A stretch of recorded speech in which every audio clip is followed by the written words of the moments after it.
अस्सलामुअलैकुम नाज़रीन, साहिल न्यूज़ सां गॾु मां नबील मला अवां ॾिसी रहिया Sahil news web TV channel. Kotri Kabir में PPHI पारां बेसिक हेल्थ यूनिट में कमेटी सपोर्ट ग्रुप मेंबरनि सां वहिंवार गॾिजाणी थी।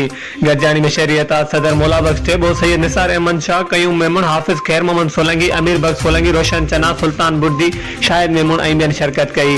जॾहिं त गॾिजाणी खे incharge medical officer doctor Zulfiqar Ali Soomro, lady doctor Zarina Nunari, PPHI monitoring welfare officer Gada Hussain Chachar, social organiser Waheed Hussain Bhatti ऐं न्यूट्रिशन कोऑर्डिनेटर हाकिम अली कलंदरी गॾिजाणी खे ख़िताब कंदे चयो त तव्हांजे साथ ऐं असांजे महिनतुनि सां ज़िलो नौशहर फरोज़ में कोटड़ी कबीर अस्पताल OPD तोड़े डिलीवरी केसनि में पहिरें नंबर ते अची वई आहे। नॉर्मल डिलीवरी केसनि लाइ 24 कलाक अस्पताल खुलियल रहे थी। पेट वारी औरतुनि लाइ अल्ट्रासाउंड जो पिणु बंदोबस्त करायो वियो आहे।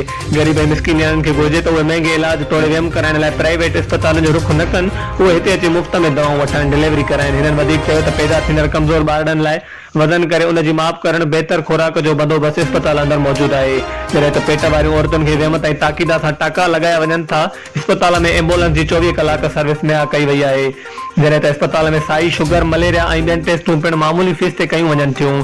एक्सरे मशीन जो पिणु बंदोबस्त करायो वियो आहे। हिननि चयो त असांजी नेक नियती ऐं सचाई सां मरीज़नि जी ख़िदमत करण ते महीने में 9 खां 10,000 OPD अस्पताल में परे परे जा मरीज़ अचनि पिया। हमेशह मरीज़नि जो अस्पताल अंदरि मेलो मतल हूंदो आहे, इन करे जो हिते ग़रीब मरीज़ ऐं हर आवाम जी सहूलियत मैसर आहे। अहिड़ी तरह मौला बख्श थेबो, कयूं मेमून, सैयद निसार अहमद शाह, रोशन चना ऐं ॿियनि अस्पताल जी कारदगी ते रोशनी वधाई। मौला बख्श थेबो, साहिल न्यूज़, कोटड़ी कबीर।